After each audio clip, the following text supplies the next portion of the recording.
Good morning everyone. ఈరోజు సెషన్లో మనం బ్రెక్సిట్ గురించి కంప్లీట్గా తెలుసుకునే ప్రయత్నం చేద్దాము. జాగ్రత్తగా వినండి, మీకు మొత్తం అంతా అర్థమైపోతుంది. మీకు బ్రెక్సిట్ అర్థం కావాలి అంటే కాస్త బ్యాక్గ్రౌండ్ అనేది తెలియాలి. ఆ బ్యాక్గ్రౌండ్ మొదట ఎక్స్ప్లెయిన్ చేస్తాను, జాగ్రత్తగా వినండి. మొదట యూరోపియన్ యూనియన్ ఏదైతే ఉంటుందో యూరోపియన్ యూనియన్ యొక్క హిస్టరీ తెలుసుకుందాం జాగ్రత్తగా. What is this European union తెలుసుకుందాం, జాగ్రత్తగా వినండి. ఈ స్టోరీ అంతా ఎక్కడ స్టార్ట్ అయింది అంటే 1945లో స్టార్ట్ అయింది. 1945లో స్టార్ట్ అయింది. 1945లో ఏం జరిగింది? రెండవ ప్రపంచ యుద్ధం జరిగింది. వరల్డ్ వార్ 2 అనేది జరిగింది. చాలామంది చనిపోయారు, చాలామంది క్షతగాత్రులు అవ్వడం అనేది జరిగింది. Most of the world powers దీనిలో పార్టిసిపేట్ చేయడం అనేది జరిగింది. ఆఫ్టర్ వరల్డ్ వార్ 2 ప్రపంచంలో 2 పవర్స్ అనేవి ఫామ్ అయినాయండి. ఏంటి ఆ 2 పవర్స్? ఒకటి వెస్ట్రన్ సైడ్లో US, United states of America, ఇటువైపు సోవియట్ యూనియన్, యుఎస్ఎస్ఆర్ ఏదైతే ఉంటుందో యుఎస్ఎస్ఆర్ స్టార్ట్ అవ్వడం అనేది జరిగింది. సో ఈ సుపీరియర్ పవర్స్ ఏవైతే ఉన్నాయో ఈ మధ్యలో ఏముంటుంది? యూరప్ ఉంటుంది. అర్థమైందా? యూరప్ ఉంటుంది. ఈ యూరప్ ఏం జరిగింది అంటే యూరప్లో దీనివల్ల చీలిక ఏర్పడింది. యూరప్లో ఏం జరిగింది? చీలిక ఏర్పడింది. కొంతమంది దేనికి సపోర్ట్ చేస్తున్నారు? యుఎస్ఏకి సపోర్ట్ చేస్తున్నారు. కొంతమంది దేనికి సపోర్ట్ చేస్తున్నారు? యుఎస్ఎస్ఆర్కి సపోర్ట్ చేస్తున్నారు. సో ఒక యూనిటీ అనేది లోపించింది అని చెప్పి ఫ్రాన్స్ అండ్ జర్మనీ ఏవైతే ఉన్నాయో ఇవి 1950లో ఒక డీల్ చేసుకోవడం అనేది జరుగుతుంది.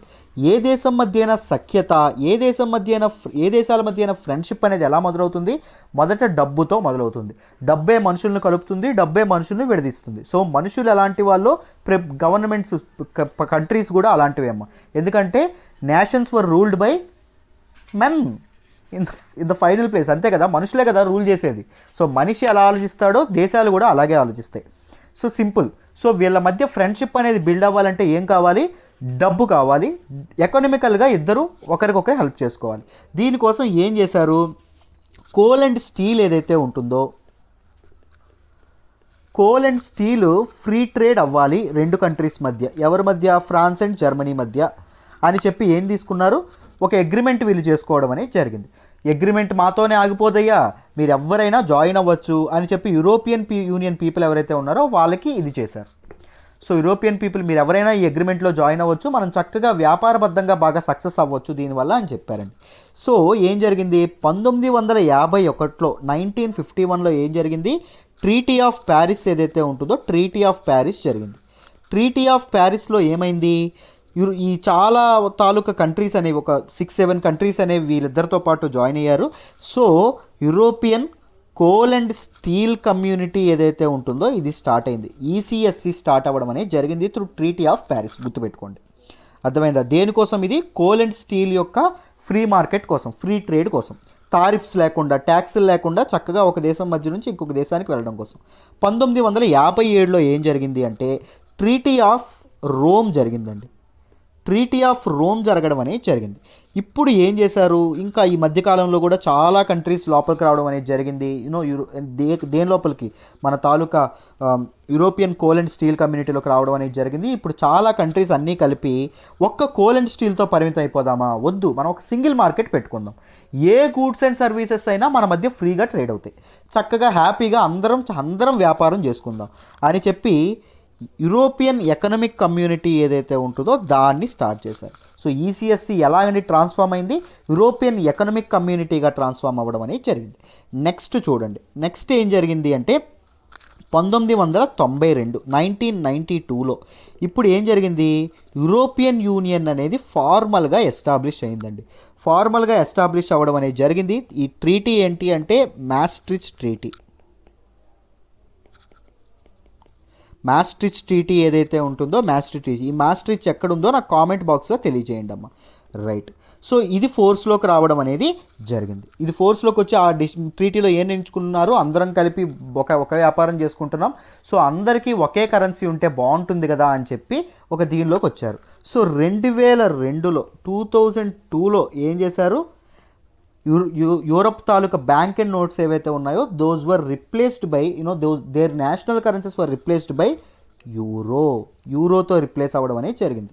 అన్ని యూరోపియన్ కంట్రీస్ యూరోని ట్రేడ్ చేస్తున్నాయి. అన్ని యూరోపియన్ కంట్రీస్లో యూరో చలామణిలో ఉందా, లేకపోతే కొన్నింటికి సెపరేట్గా ఉందా లేదా అని చెప్పి కూడా మీరు నా కామెంట్ బాక్స్లో తెలియజేయాలి. జస్ట్ రీసెర్చ్, మీరు ఆ రీసెర్చ్ మెంటాలిటీ అనేది బిల్డ్ చేయడమే నా ఉద్దేశం. అర్థమైందా? రైట్, ఈ రెండు చేయండి అమ్మ. నెక్స్ట్ ఏం జరిగింది, 2009లో లిస్బన్ ట్రీటీ అనేది జరిగింది. 2009లో లిస్బన్ ట్రీటీ అనేది జరిగింది. లిస్బన్ ట్రీటీలో ఏం చేశారు, ఈ మాస్ట్రిచ్ ట్రీటీ ఏదైతే ఉంటుందో మాస్ట్రిచ్ ట్రీటీకి అండ్ రోమ్ ట్రీటీ ఏదైతే ఉంటుందో రోమ్ ట్రీటీకి కొన్ని అమెండ్మెంట్స్ తీసుకురావడం అనేది జరిగింది. సో ఇప్పుడు ప్రజెంట్ ఉన్నటువంటి యూరోపియన్ యూనియన్ ఏ ప్రాతిపదికన నడుస్తుంది అంటే, ఏ రూల్స్ మీద నడుస్తుంది అంటే ఏమని చెప్పుకున్నాం, లిస్బన్ ట్రీటీ. గుర్తుపెట్టుకోండి, ఈ లిస్బన్ ట్రీటీ ప్రకారం.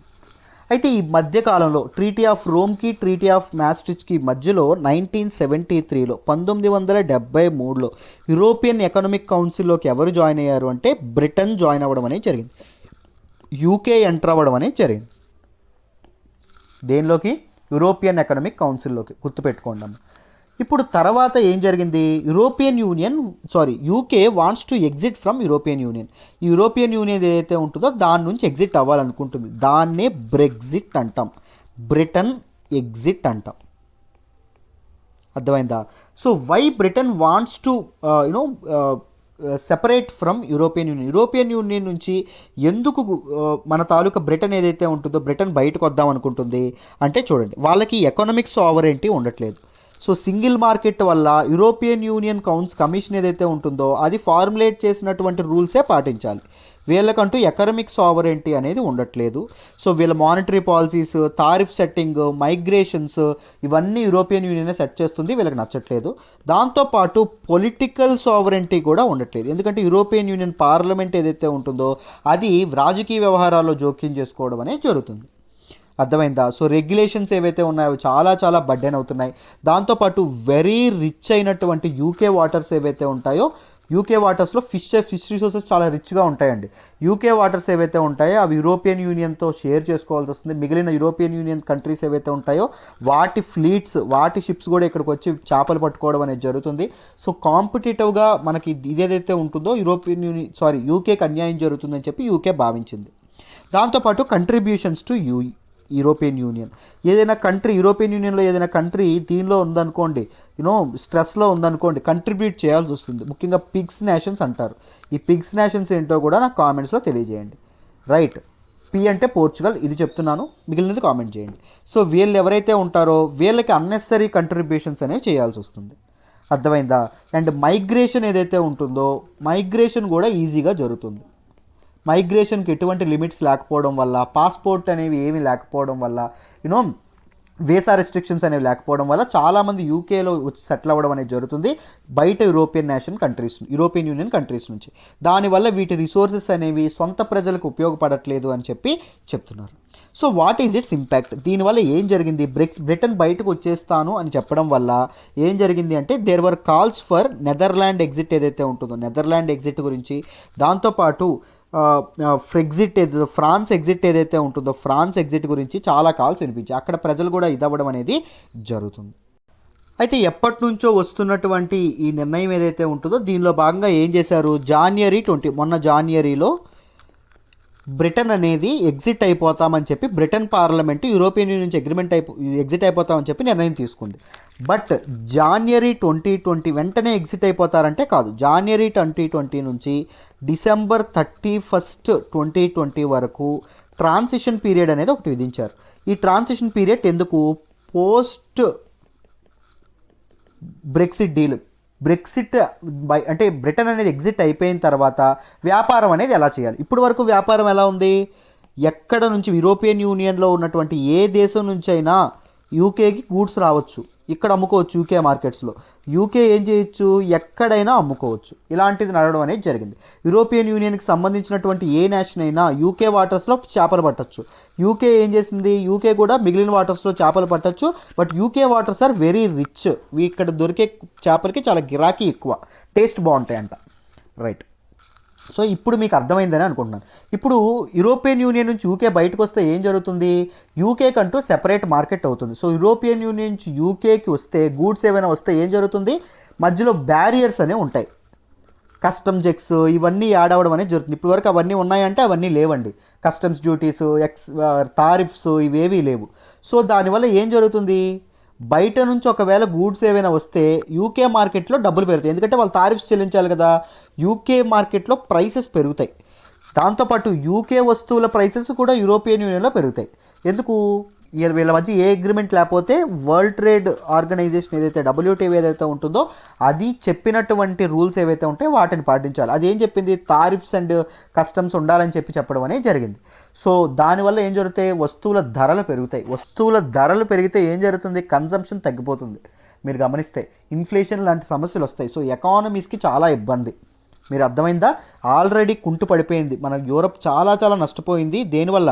కరోనా వైరస్ వల్ల. సో ఇది కంటిన్యూ అయింది అనుకోండి, ఏం జరుగుతుంది? చాలా చాలా ప్రాబ్లం ఏర్పడడం అనేది జరుగుతుంది. మీకు ఇక్కడ వరకు కంప్లీట్ ఇన్ డీటెయిల్ అర్థమైంది కదమ్మా? రైట్. సో ఇప్పుడు ఏం చేశారు? చాలా సమస్యల మధ్య బ్రిటన్ అనేది యూరోపియన్ యూనియన్కి యూకేకి మధ్య పోస్ట్ బ్రెక్సిట్ డీల్, ఒక ఫైనల్ డీల్ కుదరడానికి, బ్రెక్సిట్ తర్వాత ఎలా వ్యాపారం చేయాలి ఏంటి అని ఒక డీల్ కుదరడానికి చాలా సమయం పట్టిందండి. చాలా at the final stage of ఈరోజు 25, ఇంకొక 5 రోజుల్లో అయిపోతుంది. ఏమైపోతుంది? బ్రిటన్ అనేది ఎగ్జిట్ అయిపోతుంది. సో ఇప్పుడు ఫైనల్ డీల్ అనేది సైన్ అవ్వడం అనేది జరిగింది ఆఫ్టర్ సో మెనీ డిస్కషన్స్. అర్థమైందా? ఇప్పుడు చూడండి ఏం జరిగిందో చెప్తాను. మన యూకే అండ్ యూరోపియన్ యూనియన్ ఏవైతే ఉన్నాయో పోస్ట్ బ్రెక్సిట్ డీల్ సైన్ చేయడం అనేది జరిగింది. What is it same? Long term future cooperation ఏదైతే ఉంటుందో, రెండింటి మధ్య లాంగ్ టర్మ్ ఫ్యూచర్ కోఆపరేషన్ ఏదైతే ఉంటుందో అది సస్టైన్ అవ్వాలి. ఫ్యూచర్ కోఆపరేషన్ అనేది ఇది అవ్వాలి. Right. So European union president ఏమన్నారు అంటే ఈ single market will be fair and remain. So single market అనేది ఉంటుంది, టారిఫ్స్ అనేవి ఇదవ్వవు అని చెప్పడం అనేది ఎటువంటి టారిఫ్స్ ఉండవండి ఈ డీల్ ప్రకారం. సో మళ్ళీ యూరోపియన్ యూనియన్ బ్యారియర్స్ ఉండొచ్చు కానీ టారిఫ్స్ ఉండవు, అంటే ట్యాక్సులు కట్టక్కర్లా. నెక్స్ట్ బ్రిటిష్ PM ఎవరైతే ఉన్నారో జాన్సన్ ఏం చెప్పారు అంటే this is a good deal for the whole of Europe మొత్తానికి, ఐరోపా ఖండం మొత్తానికి చాలా చాలా good deal. This deal offers a new stability and new certainty. ఒక మంచి స్టెబిలిటీ అనేది, మంచి సొలిడారిటీ అనేది ఈ డీల్ ఆఫర్ చేస్తుంది అని చెప్పడం అనేది జరిగింది. సో ఒక డీల్ ఫైనలైజ్ అయింది కరెక్టే. ఇప్పుడు నెక్స్ట్ ఏం జరుగుతుందో చూద్దాం. వాట్ నెక్స్ట్ అని చెప్పారు అంటే యూరోపియన్ యూనియన్ ఏదైతే ఉంటుందో, యూరోపియన్ యూనియన్ కమిషన్ ఏదైతే ఉంటుందో దీని తాలూకా, ఈ డీల్ తాలూకా డ్రాఫ్ట్ రిపోర్ట్ ఏదైతే 2000 పేజ్ డ్రాఫ్ట్ రిపోర్ట్ ఏదైతే ఉంటుందో దాన్ని ఎవరికి పంపిస్తుంది అంటే తన తాలూకా మొత్తం యూరోపియన్ యూనియన్లో కంట్రీస్ ముందు 28 ఉన్నాయండి. బ్రిటన్ ఎగ్జిట్ అయిపోతుంది 31న, 27 అయిపోతుంది. జాగ్రత్తగా గమనించండి. 27కి వచ్చేస్తుంది. జాగ్రత్తగా గమనించండి. ఇప్పుడు ఏమైనా ఎగ్జాంపుల్ రాస్తే 28 అని రాయాలి. నెక్స్ట్ డిసెంబర్ 31 తర్వాత ఏమని రాయాలి? 27 అని రాయాలి. జాగ్రత్తగా గుర్తుపెట్టుకోండి. రైట్. ఈ 2000 పేజ్ అగ్రిమెంట్ ఏదైతే ఉంటుందో ఇదన్నీ EU మెంబర్స్, తన తాలూకా 27 EU మెంబర్స్ ఏవైతే ఉంటాయో వాటికి పంపిస్తుంది. దాంతోపాటు ఎవరికి పంపిస్తుంది? మన తాలూకా యూకే పార్లమెంట్ ఏదైతే ఉంటుందో యూకే పార్లమెంట్కి కూడా పంపిస్తుంది. యూకే పార్లమెంట్ ఏం చేయాలి? డిసెంబర్ 31లోగా ఏం చేయాలి? ఆమోదించాలి. దేన్ని ఆమోదించాలి? మన తాలూకా ఈ డీల్ ఏదైతే ఉంటుందో పోస్ట్ బ్రెక్సిట్ డీల్ని ఆమోదించాలి. దాంతోపాటు యూరోపియన్ యూనియన్ కంట్రీస్ అన్నీ కూడా ఆమోదం అనేది తెలపాలి. సో వన్స్ వీళ్ళ ఆమోదం తెలిపితే ఏం జరుగుతుంది? యూరోపియన్ యూనియన్ అఫీషియల్ వెబ్సైట్లో, అఫీషియల్ జర్నల్లో ఈ టెక్స్ట్ అంతా పబ్లిష్ అవ్వడం అనేది జరుగుతుంది. ఈ డీల్ ఏంటి, దీని ద్వారా ఏం జరుగుతాయి అని చెప్పడం అనేది జరుగుతుంది.